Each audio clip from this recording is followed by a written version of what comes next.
ಬ್ಯಾಂಗ್ಳೂರ್ ಬಗ್ಗೆ ಮಾತಾಡ್ತಿದ್ವಿ. ಬ್ಯಾಂಗ್ಳೂರಲ್ಲೇನೆ Bangalore as known as silicon valley of India.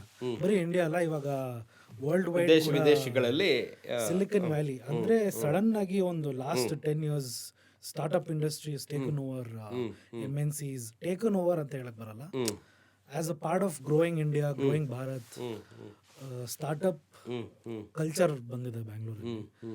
So MNC compare ಮಾಡಿದ್ರೆ ಸ್ಟಾರ್ಟ್ಅಪ್ನು ಹೇಗೆ ಹೊಂದ್ಕೊಂಡು ಹೋಗುತ್ತೆ? ಬರೀ ಬೆಂಗಳೂರಲ್ಲಿ ಬೆಂಗಳೂರಿಗೆ ಒಂದು ವಿಶೇಷವಾದಂಥ ಗುಣ ಇದೆ. ಬೇರೆ ಊರುಗಳಲ್ಲಿ ಇಲ್ಲದೇ ಇರೋಂಥ ಗುಣ ಈ ಭಾರತದಲ್ಲಿ 2 ನಗರಗಳಿದೆ. ಒಂದು ಬೆಂಗಳೂರು, ಮುಂಬೈ.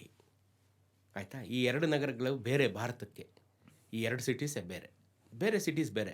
ದೊಡ್ಡ ದೊಡ್ಡ ಸಿಟಿ ಡೆಲ್ಲಿ ಇದೆ, ಕಲ್ಕತ್ತಾ ಇದೆ, ಚೆನ್ನೈ ಇದೆ, ಹೈದರಾಬಾದ್ ಇದೆ, ಆಯಿತಾ, ಕೊಚ್ಚಿನ್ ಇದೆ, ಎಲ್ಲ ಸಿಟಿ ದೊಡ್ಡ ದೊಡ್ಡ ಊರುಗಳಿದೆ. ಆದರೆ ಬೆಂಗಳೂರಿಗೆ ಒಂದು ವಿಶೇಷವಾದಂಥ ಗುಣ ಏನಿದೆ ಅಂದರೆ, ನಿಮ್ಮಲ್ಲಿ ನಿಜವಾಗ್ಲೂ ಕಂಟೆಂಟ್ ಇದ್ದರೆ ನೀವು ಬೆಳಿತೀರಾ ಇಲ್ಲಿ. ಅವನು ಏನೇ ಆಗಿರಲಿ, ಅವನೊಬ್ಬ ಟೀ ಮಾಡೋನಾಗಿರಲಿ, ಅವ್ನು ಚೆನ್ನಾಗಿ ಟೀ ಮಾಡಿದ್ರೆ ಅವ್ನು ಬೆಂಗಳೂರಲ್ಲಿ ಬಿಟ್ಟರೆ ಮುಂಬೈಯಲ್ಲಿ ಅವನ್ನ ಇಡೀ ಭಾರತ ಗುರುತಿಸೋ ಥರ ಅವ್ನು ಬೆಳೀತಾನೆ. ಮುಂಬೈಯಲ್ಲಿ ಬಿಟ್ಟರೆ ಬೆಂಗಳೂರಲ್ಲಿ ಅಷ್ಟೇ ಈ ಗುಣ ಇರೋದು. ಈ ನೆಲಕ್ಕೆ ಆ ಗುಣ ಇದೆ. ಮುಂಬೈಯಲ್ಲೂ ಇತ್ತು, ಮುಂಬೈಯಲ್ಲಿ ಈಗಲೂ ಇದೆ, ಬೆಂಗಳೂರಲ್ಲೂ ಇದೆ. ಸೊ ಬೆಂಗಳೂರಲ್ಲಿ ಈಗ ಕಂಪ್ಯೂಟರ್ ಸಿಲಿಕಾನ್ ವ್ಯಾಲಿ ಸಂಬಂಧಿತ ಕೆಲಸಗಳು ಜಾಸ್ತಿ ಇರೋದ್ರಿಂದ ಅದ್ರ ಬಗ್ಗೆ ಏಮ್ ಇಟ್ಕೊಂಡ್ರೆ ಅವನ್ನೆಲ್ಲ ಬರ್ತಾನೆ ಇಲ್ಲಿ ಬೆಂಗಳೂರಿಗೆ, ಅಲ್ವಾ? ಬಂದೇ ಬರ್ತಾನೆ ಇಲ್ಲಿಗೆ. ಏನಾರು ಅವ್ನು ಮಾಡೋಕ್ಕೆ ಯಾಕೆಂದರೆ ಬೆಂಗಳೂರಿಗರಿಗೆ ಅಥವಾ ಬೆಂಗಳೂರಿನ ಜನಕ್ಕೆ, ಬೆಂಗಳೂರಿನ ಹವೆಗೆ ಈ ಥರ ಒಂದು ಕಂಟೆಂಟನ್ನು ಗುರುತಿಸುವಂಥ ಶಕ್ತಿ ಇದೆ. ಅವನ್ನ ಗುರುತಿಸಿ ಅವನ ಮೇಲೆತ್ತಾರೆ. ಸೊ ಹಾಗಾಗಿ ಎಲ್ಲರ ಕನಸಲ್ಲೂ ಇರುತ್ತೆ, ನನ್ನ ಒಂದು ಟ್ಯಾಲೆಂಟ್ನ ಬೆಂಗಳೂರಲ್ಲಿ ತೋರಿಸ್ಬೋದಲ್ಲ. ಸರ್, ಇದು ಇನ್ನೊಂದು ಬುಕ್ಕಲ್ಲಿ ಹಿಂಗೆ ಓದಿದೆ, if Mumbai is a city of dreams, Bangalore is a city of reality.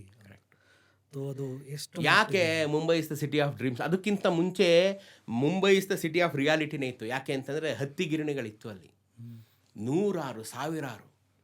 ಯಾಕೆ ಮುಂಬೈಗೆ ಹೋಗಿ ಜನ, ನೀವೊಂದು ಅಬ್ಸರ್ವ್ ಮಾಡಿ, ಮುಂಬೈನಲ್ಲಿ ಕೆಳಮಧ್ಯಮ ವರ್ಗದ ಜನ ತುಂಬ, ಚಾರ್ಲ್ಸು ತುಂಬ, ಸ್ಲಮ್ಸು ತುಂಬ. ಯಾಕೆ ಅಂತಂದರೆ ಅಲ್ಲಿ ಮಿಲ್ಲಲ್ಲಿ ಕೆಲಸ ಮಾಡೋ ಲಕ್ಷಾಂತರ ಜನ ಇದ್ದರು, ಯಾಕೆಂದರೆ ಲಕ್ಷಾಂತರ ಮಿಲ್ಸ್ ಇತ್ತು ಅಲ್ಲಿ. ಸಿಟಿ ಆಫ್ ಡ್ರೀಮ್ಸ್ ಯಾಕೆಂದರೆ ಅದಾದಮೇಲೆ ಬಾಲಿವುಡ್ ಶುರು ಆಯಿತು ಅಲ್ಲಿ. ಸೊ ಹಾಗಾದಾಗ ಅದಕ್ಕೆ ಎಲ್ಲರೂ ಕನಸು ಬಾಲಿವುಡ್ಗೆ ಹೋಗ್ಬೇಕು ಅಂತ ಭಾರತದ ಎಲ್ಲೆಡೆಯಿಂದ ಜನ ಹೋದ್ರು ಅಲ್ಲಿಗೆ. ನನಗೂ ಒಂದು ಚಾನ್ಸ್ ಸಿಗಲಿ, ನನಗೂ ಒಂದು ಚಾನ್ಸ್ ಸಿಗಲಿ ಅಂತ. ಅದಕ್ಕೆ ಕನಸಾಗಿ ಉಳಿದ್ಬಿಡ್ತು. ಎಲ್ರಿಗೂ ಸಿಗಲ್ವಲ್ಲ, ಒಬ್ಬ ರಾಜೇಶ್ ಖನ್ನಾ, ಒಬ್ಬ ಬಚ್ಚನ್ ಅಷ್ಟೇ, ಎಲ್ಲ ಆಗೋಕ್ಕಾಗಲ್ಲ. ಅದಕ್ಕೆ ಸಿಟಿ ಆಫ್ ಡ್ರೀಮ್ಸ್ ಆಯಿತು. ಇಲ್ಲಿ ಹಂಗಿಲ್ವಲ್ಲ ಬೆಂಗಳೂರಲ್ಲಿ. ನೀವು ಒಂದು ಸ್ಟಾರ್ಟಪ್ ಕಂಪ್ನಿ ಶುರು ಮಾಡ್ಬೋದು, ರಿಯಾಲಿಟಿ. ಅದು ಗೊತ್ತಿಲ್ಲ ನೀವು ಕ್ಲಿಕ್ ಆಗ್ತಿರೋ ಇಲ್ವೋ, ಬಟ್ ನಿಮ್ಮ ಹತ್ರ ಕಂಟೆಂಟ್ ಇದ್ದರೆ 100% ಇಲ್ಲಿ ನೀವು ಉದ್ಧಾರ ಆಗ್ತೀರಾ. 100% ಉದ್ಧಾರ ಆಗ್ತೀರಾ. ನಿಮ್ಮನ್ನು ಏನೇ ಯಾವುದೇ category, you name anything under the sky, ನಿಮ್ಮನ್ನು ಗುರುತಿಸ್ತಾರೆ ಬೆಂಗಳೂರಲ್ಲಿ ಜನ. ನಿಮ್ಮ ಹತ್ರ ನೀವೇನೋ ಒಂದು ಹಾಗಲಕಾಯಿ ಕಷಾಯ ಮಾಡ್ತೀರಾ ಅಂದ್ಕೊಳ್ರಿ, ಅದನ್ನು ಇಷ್ಟಪಡೋ 100 ಜನ ಬೆಂಗಳೂರಲ್ಲಿ ಸಿಗ್ತಾರೆ ನಿಮಗೆ. ಅದು ಸಂಡೇ ಕಬ್ಬನ್ ಪಾರ್ಕ್ ಹತ್ರ ಹೋದರೆ 100 ಜನ ಸಿಗ್ತಾರೆ. ಸೊ ಅದೇ ಫೇಮಸ್ ಆಗುತ್ತೆ. ಸೊ ಆ ರೀತಿ ಬೆಂಗಳೂರಿಗೆ ಆ ಗುಣ ಇದೆ. ಸರಿ, ಸ್ಟಾರ್ಟಪ್ ಅಂದಮೇಲೆ ಇವಾಗ ಹೊಸ ಬಿಸ್ನೆಸ್, ಚಿಕ್ಕ ಬಿಸ್ನೆಸ್ಸಿಗೆ ಬರೋದು ಅನ್ನೋದು ಒಂದು ಟರ್ನ್ ಕೊಟ್ಟಿದ್ದಾರೆ, ಸ್ಟಾರ್ಟಪ್ ಅಂತ. ಈ ತರ ಮುಂಚೆನೂ ಇತ್ತ ಅಂತ ಮೈಸೂರು ಸಣ್ಣ ಬಿಸ್ನೆಸ್?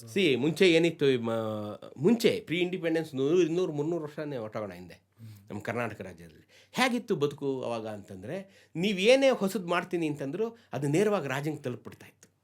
ಯಾವುದೇ ಹೊಸದಾದ ತಿಂಡಿ, ಯಾವುದೇ ಹೊಸದಾದ ಶಸ್ತ್ರಾಸ್ತ್ರ, ಯಾವುದೇ ತಂತ್ರಗಾರಿಕೆ ಏನೇ ಆದರೂ ಅವನು ರಾಜ ಅದನ್ನು ಹೇಳ್ಕೊಂಡು ಇನ್ವಾಲ್ವ್ ಮಾಡ್ಕೊಂಡ್ಬಿಡ್ತಾ ಇದ್ದ. ಅವ್ನಿಗೊಂದು ಪದವಿ ಕೊಟ್ಟು ಅವ್ನಿಗೆ ಕೂರ್ಸ್ಕೊಂಬಿಟ್ಟು ನನಗೋಸ್ಕರ ಕೆಲಸ ಮಾಡಪ್ಪ ಅಂತ. ಹೇಗಿದ್ದು ಅಂತ ಹೇಳ್ತೀನಿ ಕೇಳಿ. ವಿಜಯನಗರದ ಕಾಲದಲ್ಲಿ Deccan sultanate versus Vijayanagara continuous ಯುದ್ಧಗಳು ನಡೀತಾ ಇತ್ತು. ಒಂದು ಸರಿ ಇವ್ರು ಸೋಲೋದು, ಒಂದು ಸರಿ ಇವ್ರು ಗೆಲ್ಲೋದು, ಒಂದು ಸರಿ ಈ ಥರ ನಡೀತಾ ಇತ್ತು. ಆಗ 2ನೇ ದೇವರಾಯ ಒಂದು ಲೆಕ್ಕ ಮಾಡ್ದ, the technique of the soldiers of Gulbarga is different from the technique of Vijayanagara soldiers. That's why they are winning. ಅವರು ಅದನ್ನು ಆ ಟೆಕ್ನಿಕ್ ಉಪಯೋಗಿಸಿ ನಮ್ಮ ಮೇಲೆ ಯುದ್ಧ ಮಾಡಿ ಗೆಲ್ತಾ ಇದ್ದಾರೆ ಅಂತ ಇವನಿಗೆ ಗೊತ್ತಾಯಿತು. ಇವನು ಅವ್ರನ್ನೇ ಇನ್ವೈಟ್ ಮಾಡ್ದ, ನಮಗೂ ಈ ಟೆಕ್ನಿಕ್ ಹೇಳ್ಕೊಡು ನೀನು ಅಂತ. ಸಿ ದ ಕೇಸ್, ಅವನು ಈಸ್ ಎನಿಮಿ, ಬಟ್ ಇದೊಂಥರ ಲವ್ ಆ್ಯಂಡ್ ವಾರ್ ಥರ. ಒಂದ್ಸಲ ಎನಿಮಿ, ಒಂದ್ಸಲ ಪ್ರೀತಿ, ಈ ಥರ. ಅವನನ್ನು ಕರೆದ ಹೇಳ್ಕೊಡು ಅಂತ. ಅವ್ರು ಬಂದು ವಿಜಯನಗರಲ್ಲಿ ಉಳ್ಕೊಂಡು ದೇ ಟ್ರೈನ್ ವಿಜಯನಗರ ಸೋಲ್ಜರ್ಸ್. ಆವಾಗ ನೀವೇನೇ ಹೊಸದಂತಂದರೆ ಅದು ನೇರವಾಗಿ ರಾಜನ ಹೊರಟೋಗ್ತಾ ಇತ್ತು. ನೀವೇನೋ ಹೊಸದೇನೋ ಮಾಡಿದ್ರಿ, ಹೊಸದಾಗೊಂದು ಅಕ್ಕಿ ಬೆಳೆದ್ರಿ, ರಾಜಮುಡಿ ಅಂತ ಅಕ್ಕಿ, ರಾಜಮುಡಿ ಅಕ್ಕಿ ಕಥೆನೇ ಹೀಗೆ. ರಾಜಮುಡಿ ಅಂತ ಅದು ಭಾಳ ಸೊಗಸಾದಂಥ ಅಕ್ಕಿ ಅಂತೇಳಿ ಮಹಾರಾಜರಿಂದ ನಮ್ಗೆ ಅರಮನೆ ಕಳಿಸಿದ್ರು. ಅದು ರಾಜರಿಗೆ ಮೀಸಲಾಗೋಯ್ತದು. ರಾಜಮುಡಿ, ರಾಜರಿಗೆ ಮುಡಿಪು ಅಂತ ಆಯಿತು. ಅದಕ್ಕೆ ಅದು ರಾಜಮುಡಿ ಅಂತ ಕರೆಯೋದು ಅದನ್ನು. ಅನ್ಪಾಲಿಶ್ಡ್ ರೆಡ್ ರೈಸ್ ನೀವು ನೋಡಿದ್ರಲ್ಲ, ರಾಜಮುಡಿ ಅಂತ ಕರೆಯೋದು ಅದಕ್ಕೇನೆ. ಅದು ಮಹಾರಾಜರು ಇಷ್ಟಪಟ್ಟು ತಿಂತಿದ್ದಂಥ ಅಕ್ಕಿ, ಅದು ಮಹಾರಾಜರಿಗೆ ಮುಡಿಪಾದಂಥ ಅಕ್ಕಿ. ಸೊ ಇದು ಕೊಪ್ಪುಡಪ್ಪ, ಅದು ರಾಜಮುಡಿ. ಮುಡಿ ಅಂದರೆ ಮುಡಿಪು, ಮುಡಿಪು ಅಂದರೆ ರಿಸರ್ವ್ಡ್, ರಾಜಮುಡಿ ಅಂದರೆ ಅದು. ಆ ರೀತಿ ಆಗೇನೇ ಆದರೂ ರಾಜರಿಗೆ ಗೊತ್ತಾಗ್ತಾ ಇತ್ತು ಹೊಸದಾಗಿ ಏನೇ ಮಾಡಿದ್ರು. ಈಗ ಪ್ರಜಾಪ್ರಭುತ್ವ, ನೀವು ಮಾಡಿದ್ರೆ ನೀನೇ ಬಾಸಿವ.